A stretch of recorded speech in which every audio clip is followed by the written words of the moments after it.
Hello, welcome to Bricksntech. It's the 2nd of December, so time to open up the number 2 panel for this year's Harry Potter Advent Calendar. Looks like it's a minifig. Let's zoom that in.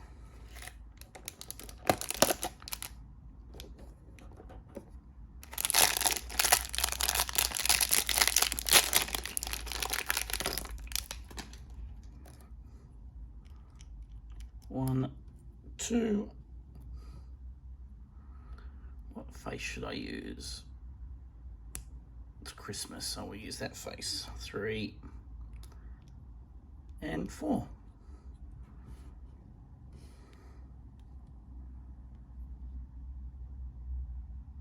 There we go. Harry Potter.